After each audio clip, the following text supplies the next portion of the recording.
Okay guys, in this video lesson we're going to start switching gears a little bit and start diving into taking this information about acceleration, velocities, displacements, and going to our problem solving mode. Okay, we're not going to forget the graphing stuff. We're going to kind of include that as we move forward. So first thing we need to do is make sure that we understand some simple symbolism and what that means to us.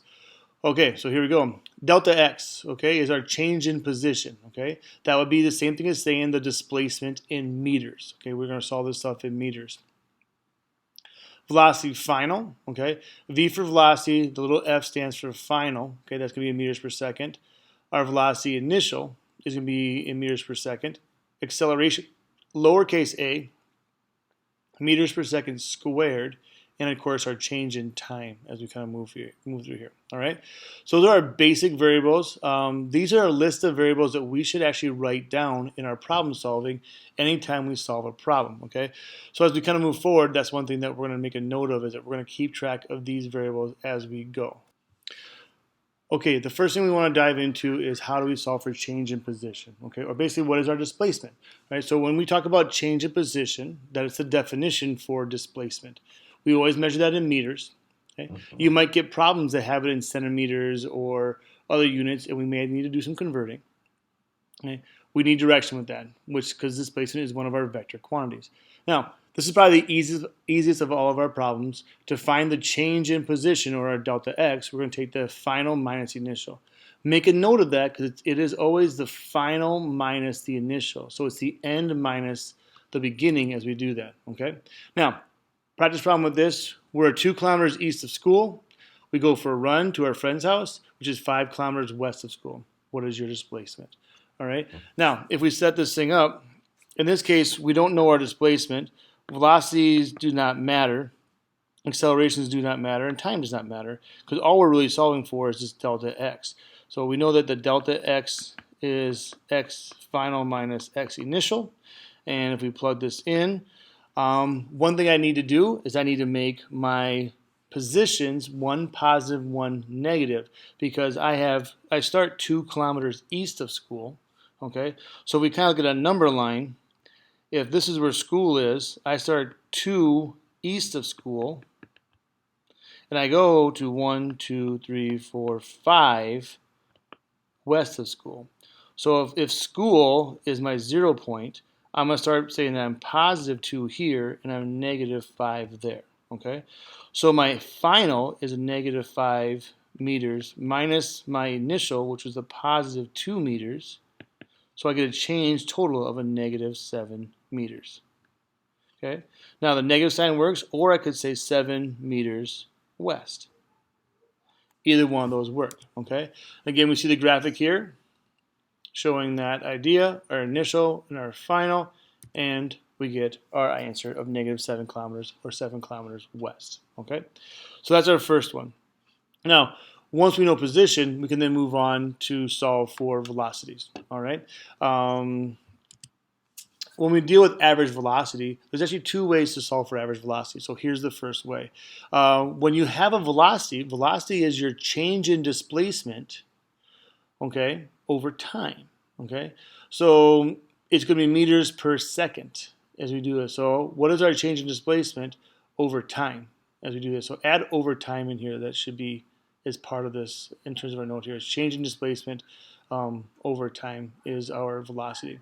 We do need direction with this also, and here's our equation for that. So the line above the V is average velocity, because you can have instantaneous velocities or a bunch of different velocities. So this is just the average. So we take our change in displacement over change in time, or final minus initial over final minus initial. Okay, so here's another problem for us. We're walking 30 seconds to the south. In that time, you travel 60 meters. What's your average velocity? Okay, so now in this case, we know that we travel 60 meters. That's our change in displacement.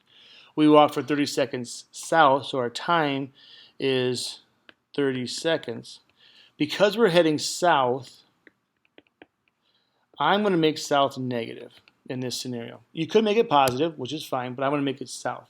So I have a negative 60 meters of travel, okay? I like to make north positive, south negative. It's just a standard I've set up, all right? So to find my velocity average, going to be my change in displacement, which is going to be my x final minus my x initial, over my change in time, which is going to be my time final minus my time, these are t's, initial. Well, in this scenario, our initial time was 0, and our initial position we're going to make 0. So really, we have final, which is a negative 60 meters, divided by time, which is 30 seconds. So I get a difference of 60 divided by 30, and we get 2 meters per second, and it's going to be a negative. Or I could say I'm going 2, and I have 1, 2, 3 significant figures I'm working with, 0.00 meters per second south are my two ways of doing that. Okay. Now, looking at this in terms of solving it, we've already walked through the formula where we have our 60 meters minus 0, negative, or 2 meters south. Again, we count 1, 2, 3, 1, 2, 3, so our answer should have 3 in it for significant figures. Another way of looking at that would be graphically. Okay. And if we take a look, if we're solving for a velocity, if you recall, in a displacement versus time graph, we could find the slope of this line also, okay? You could do it either way, and you might be asked to do it either way. We could give you this line and say, what is the average velocity of this movement? So you could be given this graph, or we could say, graph this scenario as your answer. So be ready for that, okay? In this case, when we find the slope, of course, our slope is our rise over our run. In this case, so it's our change in y over our change in x. Slope is our average velocity, so we have negative 60 over 30, and we get the same answer as we did before. So both methods give us the same result.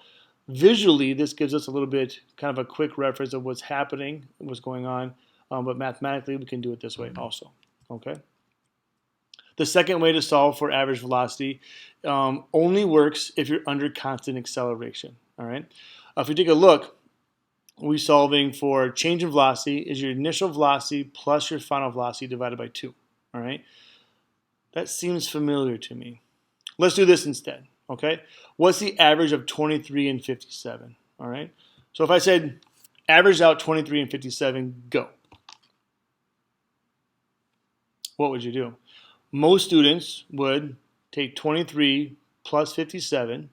So 2 plus 5 is 7. 7 plus 3 is 10. So it's 80, right? 23 plus 57 is 80.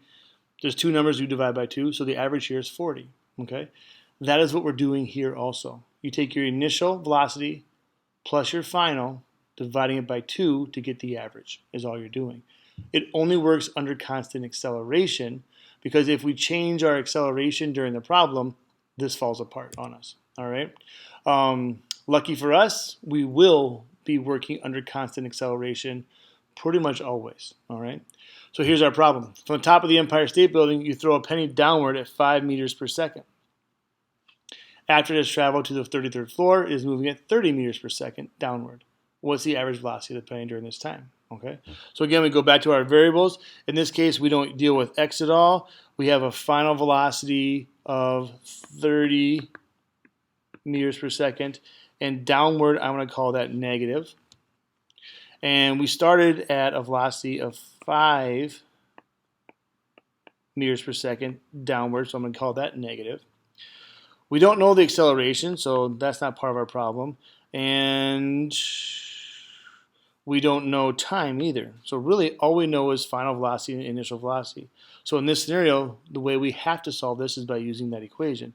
So what we can say is that our average velocity is our velocity initial plus our velocity final divided by 2. So average velocity is going to be our initial velocity, which is a negative 30, plus, our initial was negative 5 plus a negative 30 divided by 2. So 5 plus 30 is 35. They're both negative, so our average velocity is a negative 35 divided by 2, or a negative 17.5 meters per second. The negative again tells us it's downwards, so I could say it's 17.5 meters per second down as my answer also. So either of these would be appropriate answers. Okay.